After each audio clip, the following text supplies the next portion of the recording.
Capítulo 7. En el derecho romano, los derechos eran considerados res incorporales, cosas incorpóreas, y entre ellos se encontraban las obligaciones, de 1.8.1.1, y 2.2, que vinculaban a las personas. Hubo varios cambios en el tratamiento de las obligaciones a lo largo de la historia de Roma. No obstante, este tema fue muy importante y trascendió en el tiempo. Por ello, muchos conceptos, instituciones y principios de las obligaciones que encontramos en las fuentes jurídicas romanas sobre las obligaciones se encuentran vigentes actualmente en el derecho civil. Si bien un tratamiento exhaustivo de las obligaciones en el derecho romano excedería el objetivo de este libro, presentaré qué era una obligación, cuál era su clasificación y sus fuentes. 1. La definición de obligación, obligatio. Etimológicamente, obligación provenía de la conjunción de ouvi y ligare, que se traduce en amarrar o atar. La obligación fue muy importante en Roma y tuvo una evolución interesante a lo largo del tiempo. Inicialmente, la obligatio era un vínculo religioso jurídico que se establecía entre dos patres familiarum, es decir, ciudadanos romanos sui iuris mayores de edad que se comprometían ante los dioses y los hombres. Era un vínculo personal, nexum, que se daba a través de una atadura, ligo, ritual que los unía en presencia de testigos. La importancia del compromiso asumido a través de la obligatio se hacía evidente en las consecuencias en caso de incumplimiento, que eran muy severas.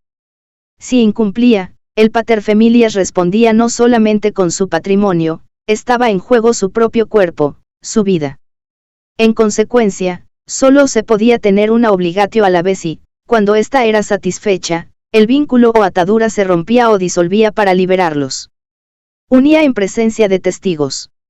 La importancia del compromiso asumido a través de la obligatio se hacía evidente en las consecuencias en caso de incumplimiento, que eran muy severas. Si incumplía, el paterfamilias respondía no solamente con su patrimonio, estaba en juego su propio cuerpo, su vida. En consecuencia, solo se podía tener una obligatio a la vez y, cuando ésta era satisfecha, el vínculo o atadura se rompía o disolvía para liberarlos. O harina y se obligaba a devolver al acreedor la misma especie, cantidad y calidad de la cosa recibida dentro de un plazo, se sometía de manera personal, nexum, al acreedor. Iglesias, 1979. En la ley de las 12ª tablas, se presentó el procedimiento en caso de incumplimiento del pago dentro del plazo acordado y sus consecuencias. Si el deudor reconocía la deuda contraída o había sido condenado a pagarla, tenía 30 días para hacerlo, tab 3.1. Si el deudor no pagaba en ese plazo, se llevaba a cabo la manes iniectio, colocar la mano encima del cuerpo sobre el deudor, quien era llevado ante el magistrado, tab 3.2. Si no cumplía con el pago, el deudor era sujetado con grilletes, tab 3.3, y encarcelado por el acreedor, quien lo llevaba a su casa y solo estaba obligado a darle la manutención mínima durante el periodo en que estaba detenido, tab 3.4. El acreedor podía mantenerlo encarcelado hasta por 60 días, tab 3.5. Si el deudor no pagaba o no encontraba quien lo libere pagando lo adeudado, el acreedor podía venderlo como esclavo fuera de Roma al otro lado del río Tíber, Transtiberim, con el fin de obtener el pago correspondiente, tab 3.5. Si no conseguía venderlo como esclavo, el acreedor podía matarlo de una manera cruel, ya que se admitía que su cuerpo sea mutilado, tab 3.6, estaba exonerado de responsabilidad penal por esta muerte. De esta manera, quedaba claro que obligarse significaba tener un vínculo jurídico importante, ya que su incumplimiento no solo tenía consecuencias patrimoniales sino podía acarrear la muerte del deudor. En consecuencia, mientras se aplicó la ley de las 12ª tablas, un individuo no podía tener varias obligaciones a la vez, ya que tenía un solo cuerpo para hacer frente al incumplimiento.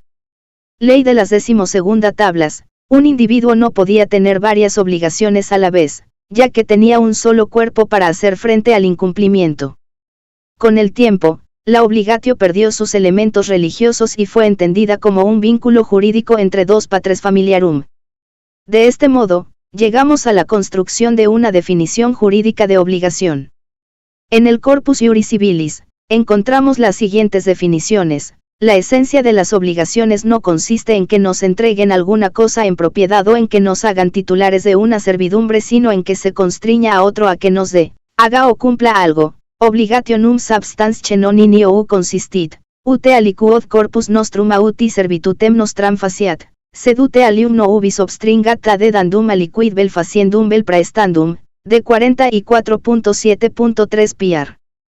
Esta definición en el digesto fue atribuida al jurista Paulo.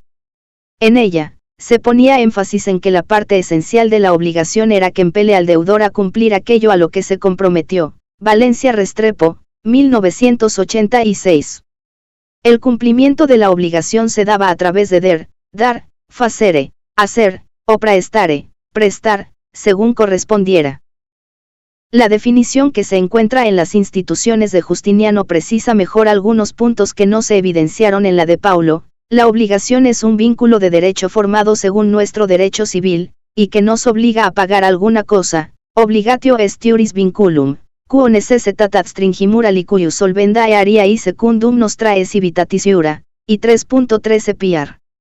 La definición que se encuentra en las instituciones de Justiniano precisa mejor algunos puntos que no se evidenciaron en la de Paulo. La obligación es un vínculo de derecho formado según nuestro derecho civil, y que nos obliga a pagar alguna cosa. Obligatio est iuris vinculum, quo necessitat adstringimur alicuius solvendae ariae secundum nostrae civitatis iura, y 3.13 piar.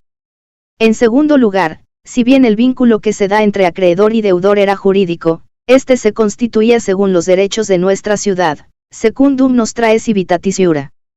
Una lectura rápida podría llevarnos a una conclusión inexacta, que las obligaciones eran solamente los vínculos de la ius civile. Sin embargo, aquí resulta importante tener en cuenta lo que se señalaba en latín, al referirse a los derechos de nuestra ciudad. No se limitaba a la ius civile sino a todos aquellos que se aplicaban en el territorio romano, como el ius gentium y el ius honorarium. Sobre este punto volveré cuando se presenten las clases de las obligaciones.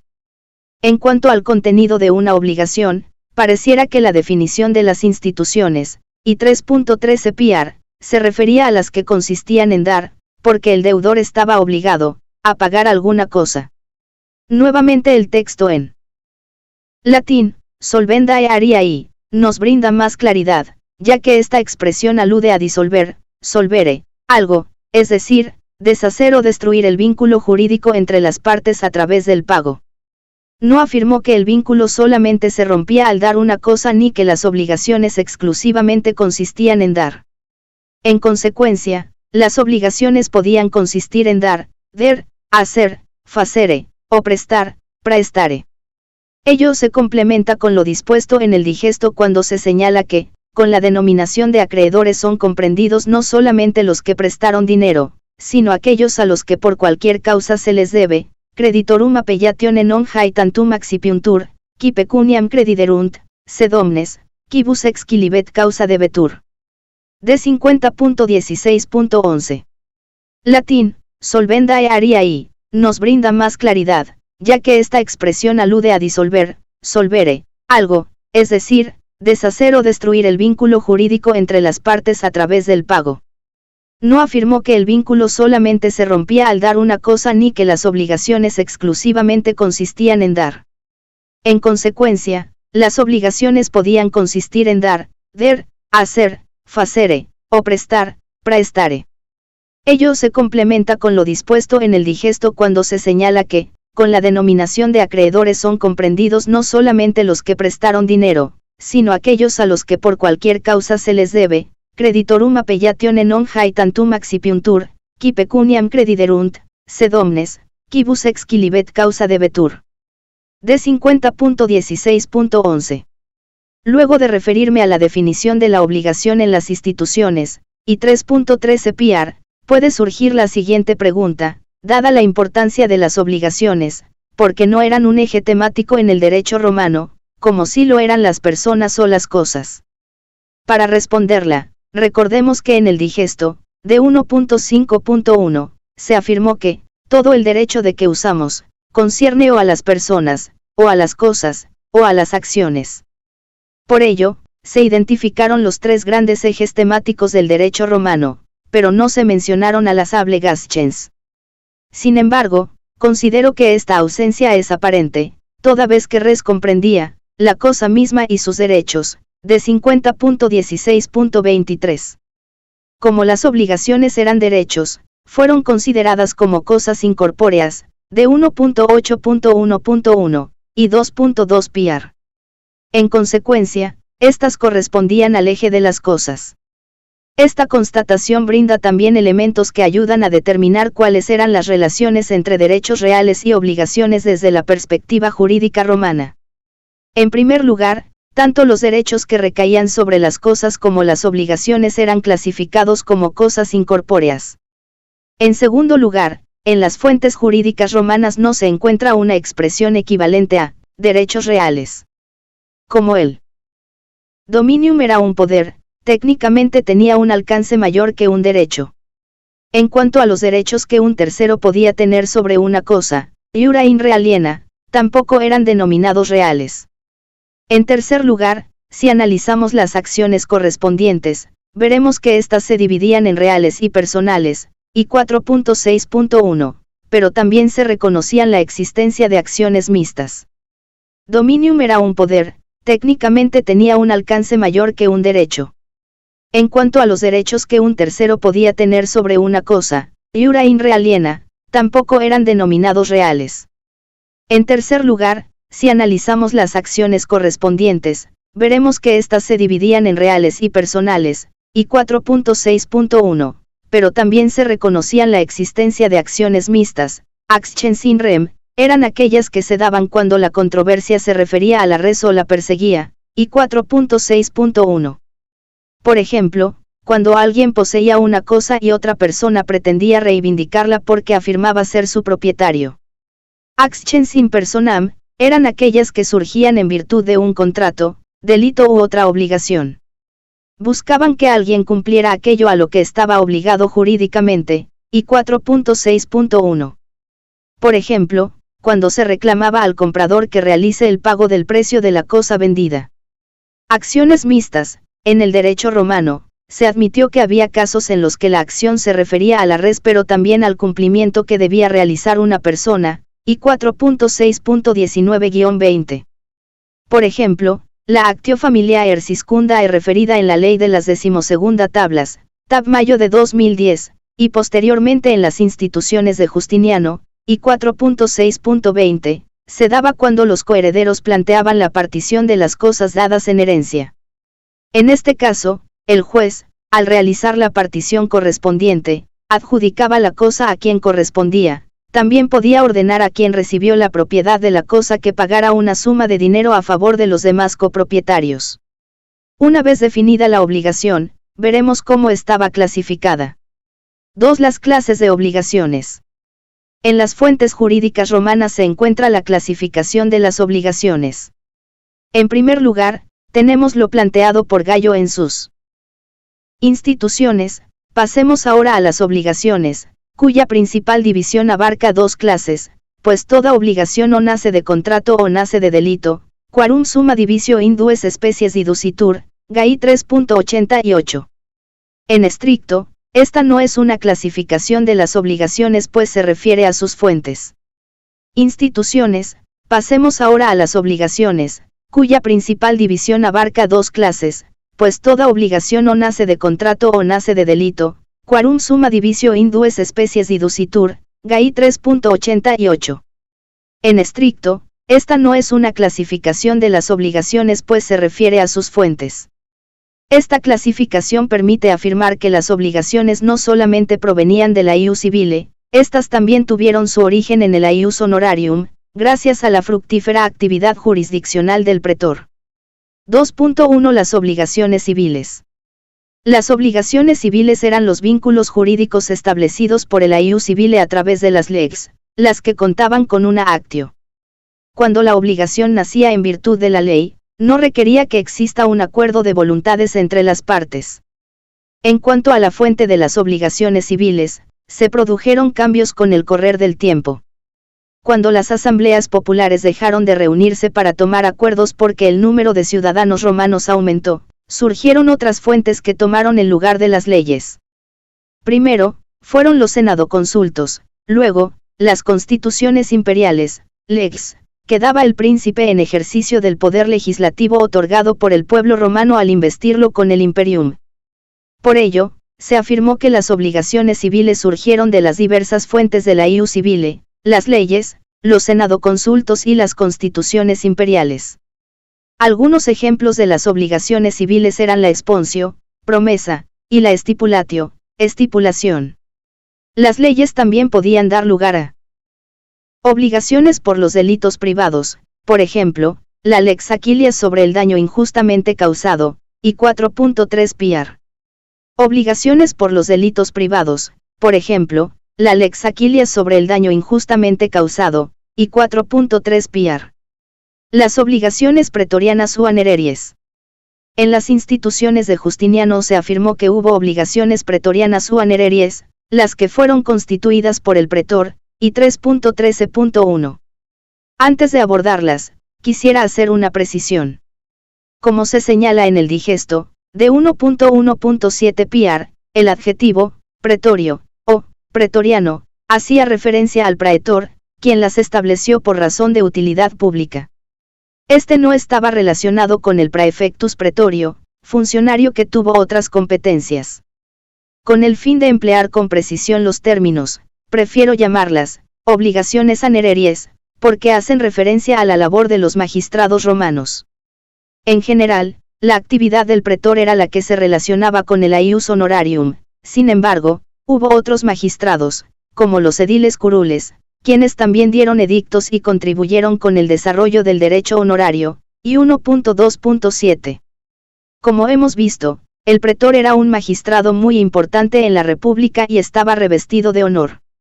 En el ejercicio de su jurisdictio, el pretor formulaba el aius honorarium para ayudar, suplir o corregir el aius civile, de 1.1.7.1. El pretor establecía anualmente las acciones que otorgaba en su edicto perpetuo y tenía en cuenta los requerimientos sociales. Algunas veces utilizó las fórmulas ficticias e in factum, sobre un hecho, para aquellas obligaciones que no surgían de la ius civile. Estas fueron las llamadas anereries. Por ejemplo, el pretor concedió la acción de la lex Aquilias sobre el daño injustamente causado a los peregrinos, Alba Crespo, 1995. 2.3 Las obligaciones de aius gentium. Si bien no se mencionaron expresamente en la clasificación de las instituciones de Justiniano, y 3.13.1, considero importante tener en cuenta que varias obligaciones surgieron a partir de la aplicación de la aius gentium. Como se vio anteriormente, para resolver las controversias que surgieron entre las personas durante la República en Roma, los magistrados que tuvieron jurisdicción fueron el pretor urbano y el pretor peregrino. Este último fue muy activo e identificó varios vínculos jurídicos que tenían su origen en el aius gentium. Esto se señaló expresamente en el digesto. Como se vio anteriormente, para resolver las controversias que surgieron entre las personas durante la República en Roma, los magistrados que tuvieron jurisdicción fueron el pretor urbano y el pretor peregrino. Este último fue muy activo e identificó varios vínculos jurídicos que tenían su origen en el aius gentium. Esto se señaló expresamente en el digesto. En atención a este fragmento del digesto, resulta evidente que las obligaciones fueron, en su mayoría, introducidas por el aius gentium, esto es, tuvieron su origen en vínculos jurídicos establecidos por el derecho de gentes gracias a la valiosa labor del praetor peregrinus. Este derecho fue el origen de la mayoría de los contratos como la compraventa, emptiones, benditiones, o los arrendamientos, locuations, conductiones. Esto es consistente con la importancia que tuvo el aius gentium en la protección de las relaciones jurídicas que surgían entre ciudadanos y peregrinos, así como entre estos últimos. Se podría decir que no era necesario haber tratado en este punto las obligaciones del aius gentium porque el praetor peregrinus las protegía con sus edictos y, por ello, eran consideradas como obligaciones anereries. No estoy de acuerdo con considerarlas en esta clasificación. Hay que recordar que el aius honorarium tenía como finalidad ayudar, suplir o corregir el aius civile, de 1.1.7 piar, y ser su viva voz, de 1.1.8, es decir, se refería directamente al derecho de la ciudad. Además, Había una diferencia conceptual importante entre aius honorarium y el aius gentium. El primero surgió por la jurisdictio de un magistrado romano que aplicaba el aius civile, el segundo no fue creado por las autoridades romanas, ya que era el derecho común a todos los pueblos, establecido por la razón natural. Finalmente, si bien existió una relación entre aius civile y aius gentium, estos no fueron idénticos. El derecho común a todos los pueblos, establecido por la razón natural. Finalmente, si bien existió una relación entre aius civile y aius gentium, estos no fueron idénticos. Las obligaciones naturales. Estas obligaciones fueron mencionadas en las instituciones de Gallo porque se señaló que, respecto al fiador o fideiusor, la obligación en que él interviene lo mismo puede ser civil que natural. Gai 3.119a, utrum civilis an naturalis obligatio sit. Aunque no la encontramos en la clasificación de las instituciones de Justiniano, y 3.13.1, considero necesario referirme a ellas porque fueron tratadas en las fuentes jurídicas romanas. La obligación natural establecía un débito, pero no tenía acción para exigir su cumplimiento al deudor. Esta se entendía como un vínculo de equidad de contenido moral. Valencia Restrepo, 1986. Si el deudor pagaba, el acreedor tenía la facultad de retener lo pagado, soluti retentio, y no podía ser obligado a devolverlo. Como señalaba Ulpiano, los seres humanos debían cumplir lo que pactaron entre sí, es natural la equidad de este edicto. Porque qué cosa hay tan conforme a la fe humana, como cumplir los hombres lo que entre sí pactaron. Uius edicti equitatis naturalis est. Quidem imptam congruum fidei humanae, quamea, quae interias plaquerunt, servare. D 2.14.1 PR, aunque no haya mecanismos procesales para constreñirlos a hacerlo. Algunos supuestos en los que surgían las obligaciones naturales eran los siguientes. Las contraídas por los alieni iuris libres, sea con su paterfamilias o con otra persona. Al respecto, veamos dos ejemplos de la obligación natural que surgía entre el paterfamilias y un alieni iuris bajo su patria potestad, así como entre otra persona y el alieni iuris, por el contrato de mutuo. Se preguntó si un padre prestó dinero a un hijo, y éste pagase después de emancipado, ¿lo podrá repetir? Se respondió que no lo repetirá si no le quedase cosa alguna de su peculio en poder del padre, porque permanece la obligación natural. Lo mismo se ha de decir cuando el extraño pide por la acción de peculio dentro de un año, que el padre sacará lo que le debía el hijo, de 12.6.38.1. Se preguntó si un padre prestó dinero a un hijo, y éste pagase después de emancipado, ¿lo podrá repetir? Se respondió que no lo repetirá si no le quedase cosa alguna de su peculio en poder del padre, porque permanece la obligación natural. Lo mismo se ha de decir cuando el extraño pide por la acción de peculio dentro de un año, que el padre sacará lo que le debía el hijo, de 12.6.38.1.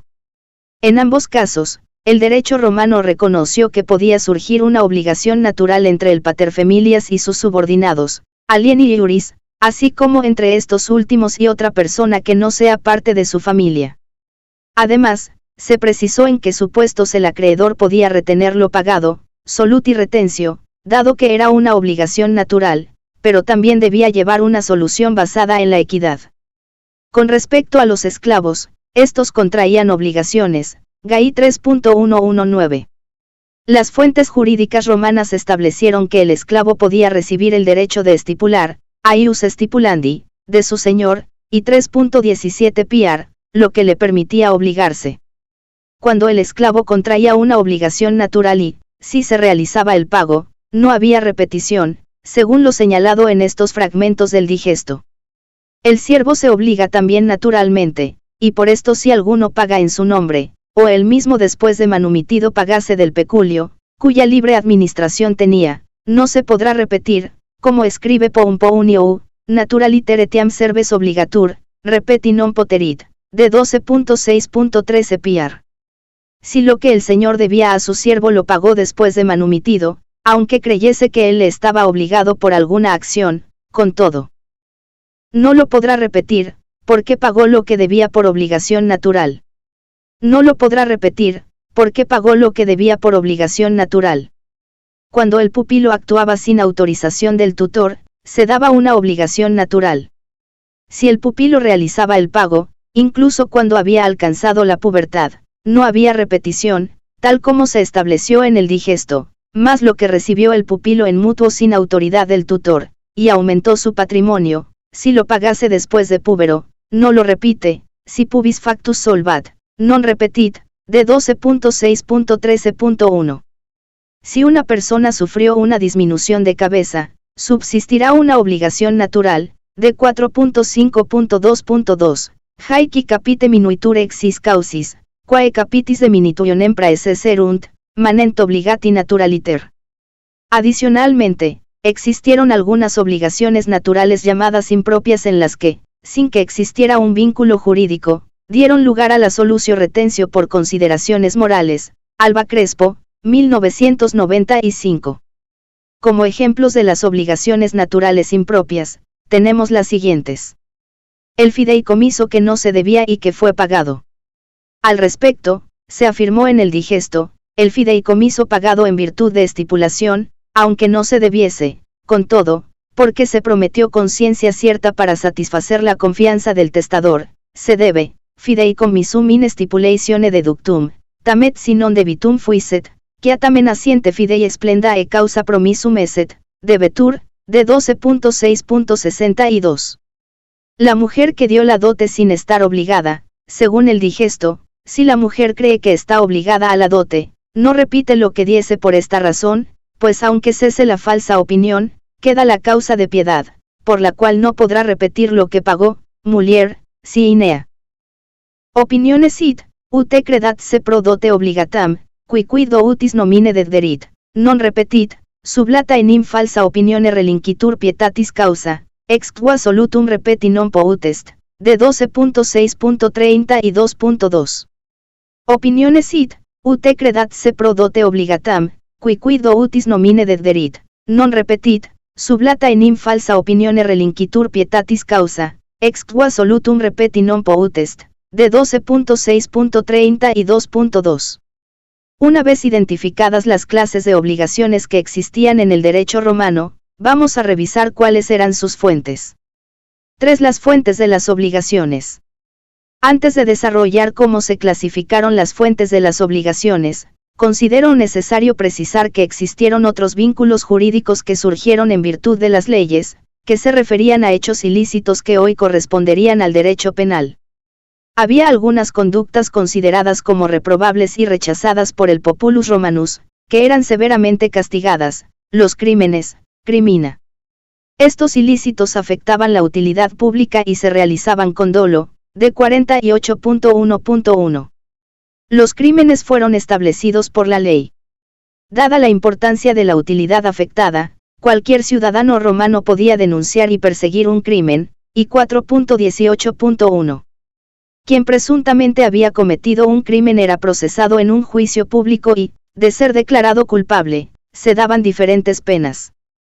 En los juicios públicos capitales, se daban las penas más severas, como la muerte, la esclavitud o la deportación, de 48.1.1.2, y 4.18.2, que acarreaban las disminuciones de cabeza máxima, y 1.16.1, o media, y 1.16.2. Algunos ejemplos de crímenes sancionados en el derecho romano a través de juicios públicos capitales, según las instituciones de Justiniano, fueron el adulterio, establecido por la Lex Iulia, y 4.18.4. El homicidio, establecido por la Lex Cornillae, y 4.18.5. La falsificación de testamentos y otros documentos, establecido por la Lex Cornillae, y 4.18.8. El peculado, establecido por la Lex Iulia, y 4.18.9. Además, existían crímenes que eran sancionados con penas pecuniarias o castigos corporales a través de juicios públicos no capitales, de 48.1.1.2, y 4.18.2. Para quien se quiera familiarizar con el derecho penal en Roma, conocer más acerca de cuáles eran las conductas ilícitas, el proceso penal y las sanciones que se dieron y cómo fueron evolucionando con el tiempo, le recomiendo revisar las fuentes jurídicas romanas y la obra de Mamsen 1991. Luego de haber explicado los crímenes que eran establecidos por una ley y cómo eran sancionados en el derecho romano, pasaremos a presentar cuáles fueron las fuentes de las obligaciones en el derecho romano. 3.1 La clasificación en la ley de las 12ª tablas. Desde sus inicios, el derecho romano consideró que las obligaciones podían nacer en dos supuestos, los contratos y los delitos. Por ello, se señaló que había una bipartición de sus fuentes. En la ley de las 12ª tablas, se encuentran referencias a los contratos, tab. 2, los que eran celebrados solemnemente. En cuanto a los delitos, tenemos que el furtum, tab. agosto de 2012, y las injurias, tab. 8.3, eran hechos ilícitos que fueron sancionados con diversas penas. 3.2 La clasificación en las instituciones de Gallo. Posteriormente, el jurisprudente Gallo recoge esta bipartición en sus instituciones, ya que afirmaba que las obligaciones surgían de contratos o delitos. Pasemos ahora a las obligaciones, cuya principal división abarca dos clases, pues toda obligación o nace de contrato o nace de delito, nunc transeamus ad obligations, quarum summa divisio in dues species iducitur, amnis enim obligatio vel ex contractu nascitur vel ex delicto, Gai 3.88. Transeamus ad obligations, quarum summa divisio in dues species iducitur, amnis enim obligatio vel ex contractu nascitur vel ex delicto, Gai 3.88. En cuanto al maleficium, delito, era el hecho ilícito que afectaba el interés de un individuo y, por consiguiente, privado. La persecución de un delito debía realizarla quien fue afectado por este. La sanción era, por lo general, una pena pecuniaria. En el derecho romano, los delitos eran establecidos por ley como el furtum en la ley de las 12ª tablas y la lex Aquilias sobre el daño injustamente causado, Gai 4.76. De este modo, se entendía que las obligaciones se originaban en contratos o en delitos. No obstante, esta bipartición fue cuestionada posteriormente porque no contemplaba otras figuras que generaban obligaciones como, por ejemplo, el pago indebido, Gai 3.91, y los vínculos jurídicos que surgían por la tutela. 3.3 La clasificación en las res cotidianae. La vida en Roma llevó a que las relaciones entre sus habitantes se vuelvan más dinámicas y complejas con el transcurrir del tiempo. La jurisprudencia romana identificó una serie de vínculos jurídicos que surgía entre las personas y que no podían considerarse un contrato o un delito. Al respecto, se pudo apreciar que la tutela establecía obligaciones entre tutor y pupilo aunque ellos no la hayan pactado, así como la que surgía de una gestión de negocios, por citar algunos ejemplos. Sin embargo, ni la tutela ni la gestión de negocios nacieron de un contrato. Además, el pretor había otorgado acciones en los casos en los que se producían daños, los que eran resarcidos a través de una suma de dinero sin que el vínculo jurídico haya sido establecido en virtud de la ley ni voluntariamente entre las personas, por lo cual no era considerado un delito. Resarcidos a través de una suma de dinero sin que el vínculo jurídico haya sido establecido en virtud de la ley ni voluntariamente entre las personas, por lo cual no era considerado un delito. Pese a que esta tripartición daba respuesta a las críticas a la clasificación bipartita que presentó Gallo en sus instituciones, Gai 3.88, no se definió claramente qué se incluía en esta tercera fuente, dejando sin determinar a qué figuras se refería. Además, entre aquellas obligaciones que surgían de fuentes distintas a los contratos y delitos, habían hechos lícitos y otros ilícitos, lo cual hacía más difícil establecer qué se incluía en las variae causarum figurae. Por ello, continuó la discusión sobre las fuentes de las obligaciones.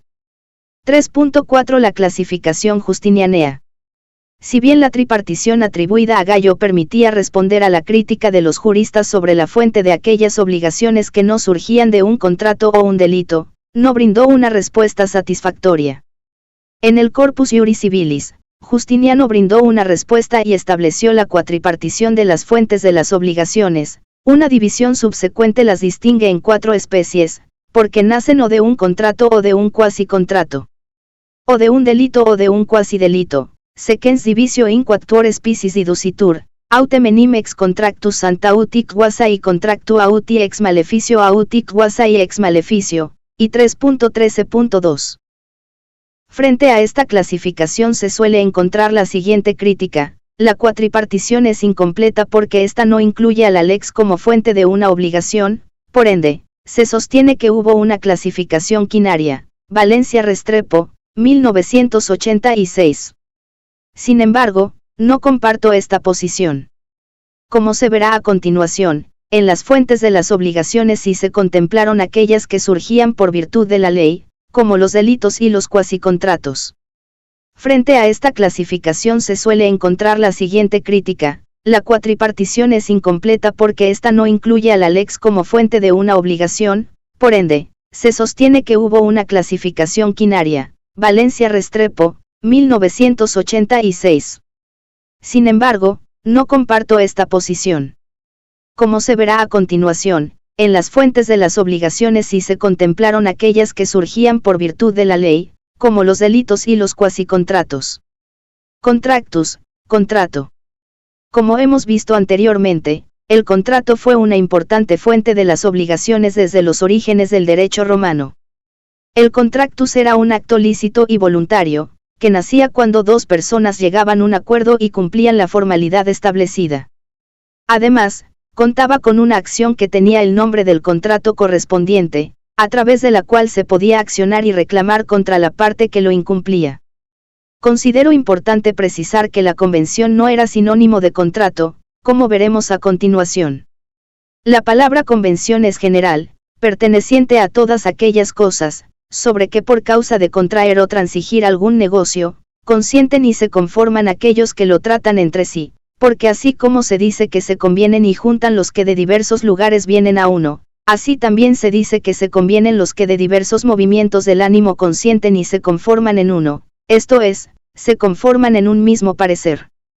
El nombre convención es tan general, que como dice elegantemente Pedio, no hay contrato alguno, ni obligación, que no contenga convención, ya sea de obra o de palabra, porque también la estipulación que se hace por palabras, si le falta el consentimiento, es nula. Conventionis verbum generale est de omnia pertinens, de quibus negoti y contraendi transigendi que causa consentiunt, qui interseagunt, nam sicuti convenire dicuntur, qui ex diversis lo usa y sin unem locum cogiguntur iti veniunt, ita iti. Qui ex diversis animi motivus in unem consentiunt, id est, in unam sententiam decurrunt. Adeo autem. Conventionis nomen generale est, ut eleganta edicat pedius, nuium esse contractum, nuiam obligationem, quae non habeat in se conventionem, sive verbis fiat, namiti stipulatio, quae verbis fit, nisi habeat consensum, nulla est, de 2.14.1.3. Conventionis nomen generale est, ut eleganta edicat pedius, nuium esse contractum, nuiam obligationem, quae non habeat in se conventionem, sive verbis fiat, namiti stipulatio, quae verbis fit, nisi habeat consensum, nulla est, de 2.14.1.3. Adicionalmente, se distinguió el contractus del pactum, pacto, que era el acuerdo de voluntades desprovisto de formalidad, como se estableció en el digesto. Pacto es el consentimiento de dos o más personas en una misma cosa, et est pactio duorum plurium veina idem placitum censenses, de 2.14.1.2. Se encuentran referencias al pactum en la ley de las 12ª tablas, ya que se permitió que los miembros de una asociación establezcan pactos entre ellos, tab 8.2, y también en el digesto, de 47.22.4. El pacto se entendía, desnudo, porque carecía de acción. Para vestirlo, era necesario que se le dé una acción. Al respecto, la labor jurisdiccional del pretor fue muy importante ya que éste dio acciones a algunos pactos. En consecuencia, el contrato en el derecho romano existía solamente en la medida que se cumplían con las formalidades correspondientes y siempre que existieran acciones para lograr su cumplimiento. Hubo varias clasificaciones de los contratos a través de la historia de Roma. En la medida que el Corpus Iuris Civilis tuvo una gran influencia posterior, presentaré la clasificación de los contratos que se encuentra en las instituciones de Justiniano. Tratemos primero de las que nacen de un contrato, y que se subdividen en 4 especies. En efecto, se forman por la cosa, o por las palabras, o por escrito, o por el solo consentimiento, pries est, ut degis quae ex contractus sant dispiciamus. Hareme que quatuor species sant, auti enim recontrauntur auti verbis auti litteris auti censenses, y 3.13.2. Veamos ahora qué contratos estaban en cada una de las clases antes mencionadas. A. B. Los contratos que se contraen por las palabras, obligatio verbis contracta. Estos se denominaban contratos verbales, solemnes o formales, porque era indispensable expresar correctamente la fórmula oral para que éste naciera. La voluntad de las partes debía ser manifiesta a través de las palabras establecidas, GAI 3.92. Esto sucedió en los contratos de aius civile, en los que era necesario decir los términos de manera clara y precisa para que el vínculo obligacional se establezca entre las partes, GAI 3.170. En estos contratos, la estipulatio era sumamente importante, y 3.15.1. En ella, se formulaba una pregunta y luego se daba la respuesta correspondiente, espondes, prometes. Espondeo, prometo. Estas debían ser coincidentes. El objeto de estos contratos podían ser cosas o hechos, y 3.15.7. Entre los que podían realizar estipulaciones por tener aius stipulandi, tenemos a las personas libres y los esclavos, y 3.17 PR, quienes podían beneficiarse con los hechos acordados a su favor, como pasar o conducir por cierto lugar, y 3.17.2. Además de la estipulatio, eran contratos verbales la doutis dixceneri, que era una promesa solemne de dar la dote, GAI 3.95a, y la promisio iurata liberti, por la cual el liberto prometía un regalo o ciertos servicios al patrono que lo manumitió, GAI 3.96. C. Los contratos que se contraen por escrito, litteris obligatio. Los contratos literales eran formales y surgían cuando el acreedor escribía aquello que le debía el deudor. La formalidad exigida era la escritura. Era muy importante que existiera una relación de confianza entre las partes, ya que recaía sobre el acreedor la diligencia de registrar exactamente lo adeudado y que esto sea hecho con honestidad, GAI 3.128. En estos contratos, el vínculo nacía a partir del documento donde estaba registrada la deuda, y 3.21 PR. Con honestidad, GAI 3.128. En estos contratos, el vínculo nacía a partir del documento donde estaba registrada la deuda, y 3.21 PR. Los contratos que se contraen por el solo consentimiento, de consensu obligationes, son los llamados contratos consensuals, donde era sustancial que se diera el consentimiento de las partes para vincularse jurídicamente. En estos contratos, no se tenía en consideración una formalidad en particular, ya que lo sustancial era el consentimiento de las partes libremente expresado, y 3.22 PR. Estos contratos fueron los que surgieron por las transacciones que se celebraron en territorio romano entre ciudadanos y extranjeros, y estaban regulados por el aius gentium, de 1.1.5. Entre los contratos consensuals estaban la compraventa, emcio venditio, los arrendamientos, locatio conductio, la sociedad, societas, y el mandato, mandatum. En las fuentes, encontramos varios arrendamientos, y 3.24 PR, como el de la cosa, locatio conductio ariae, por una merced conductiva, y 3.24.5, la locación de obra, locatio conductio operis, cuando se prometió el producto de un trabajo como la confección de un vestido o un anillo de oro, y 3.24.4, y el arrendamiento o locación de servicios, locatio conductio operarum, que se refería a la prestación de servicios personales del deudor a cambio de un pago. 3.4.2 Quasi-contractus, quasi-contrato. Los quasi-contratos eran hechos lícitos que, a diferencia de los contratos, no contaban con el acuerdo de voluntades entre las partes para que surgiera el vínculo jurídico entre estas, y 3.27 PR. En general, el origen de este vínculo era la ley. Entre los quasi-contratos, estaban la tutela, y 3.27.2, la negotiorum gestio, gestión de negocios, y el pago indebido, y 3.27.6. En el caso de la gestión de negocios, este cuasicontrato nacía cuando alguien actuaba en asuntos ajenos sin tener mandato, y 3.27.1. Esta persona realizaba algo de buena fe y en beneficio del dueño del negocio. Dominus negotii, sin que existiera un acuerdo entre ellos. La obligación surgía tanto para el gestor, quien debía llevar a cabo el negocio con diligencia, como para el dominus negotii, quien debía pagar al primero los gastos incurridos.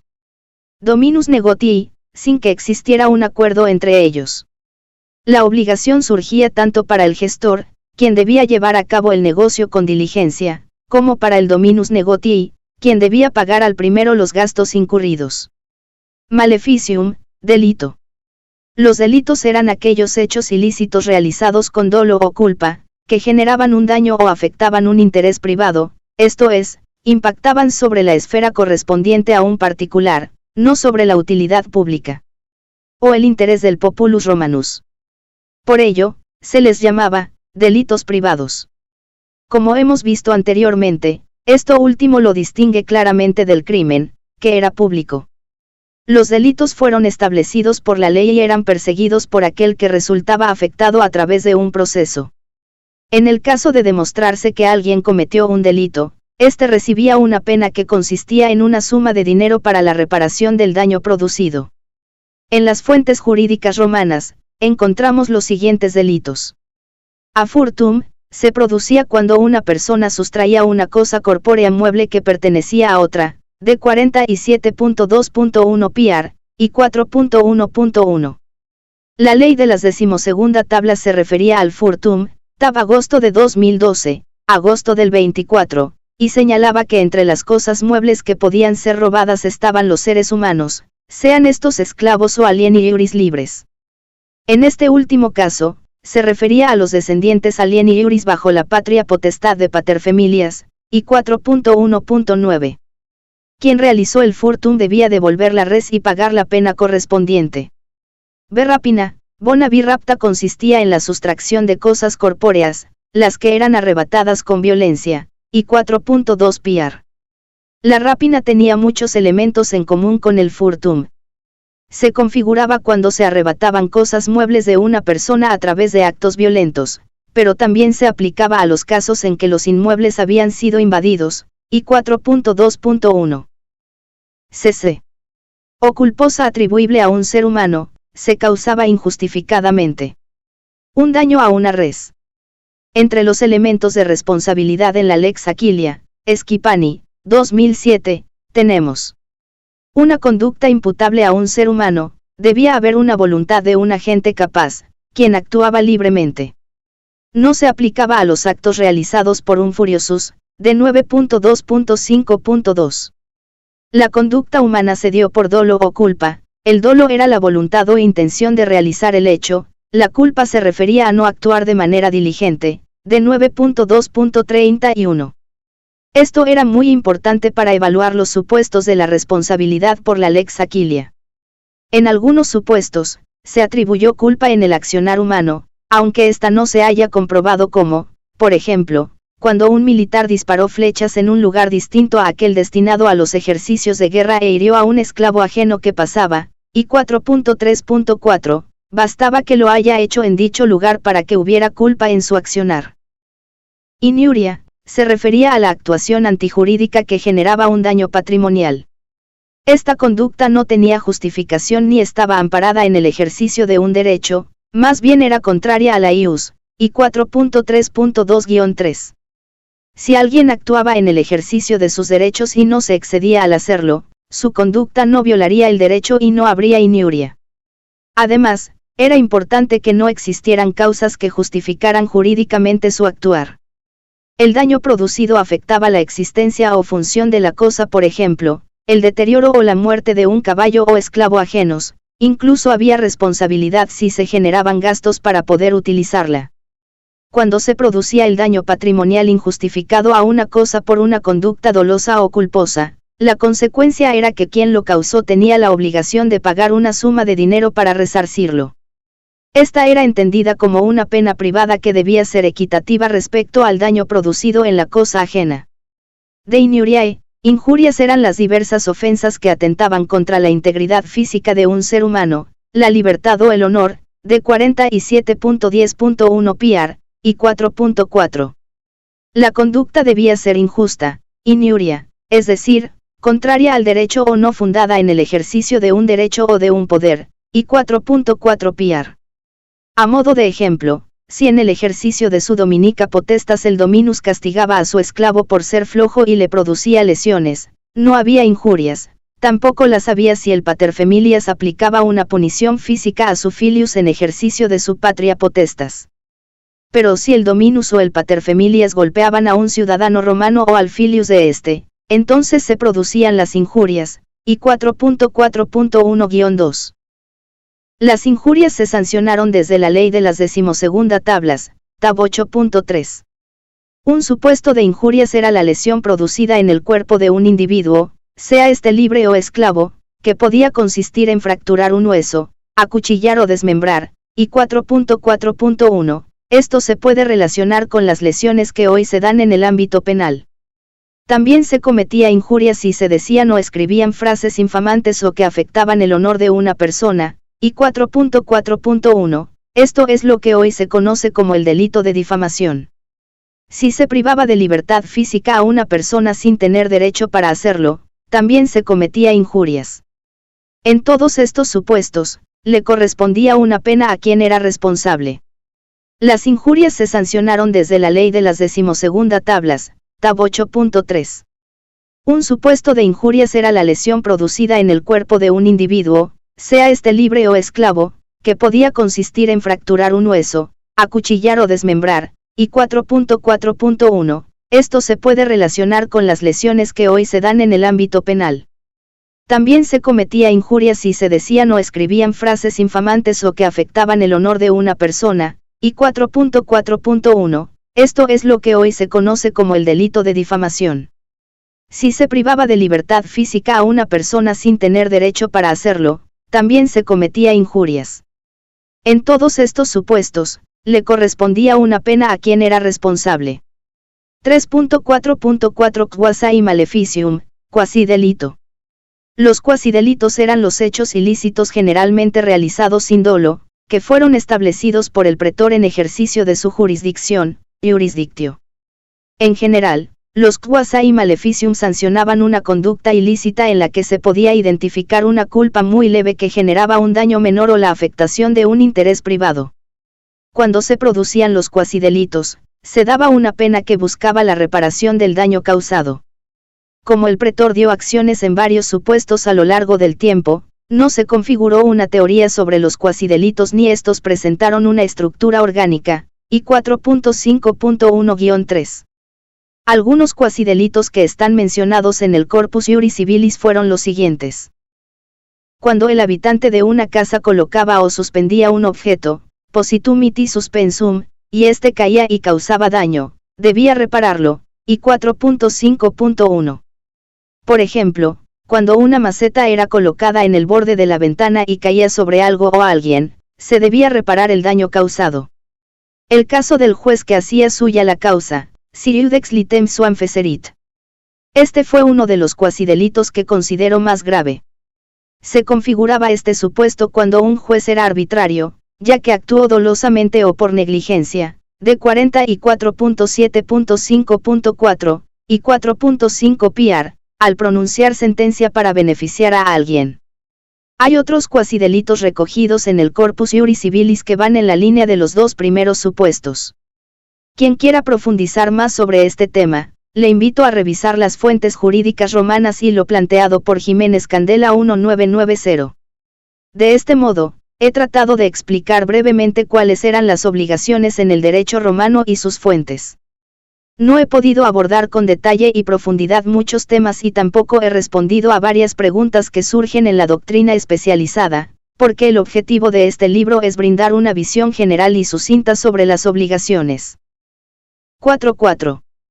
1. ¿Qué era la obligatio? 2. ¿Cuáles fueron las fuentes de las obligaciones? 3. ¿Qué diferencia había entre un crimen y un delito?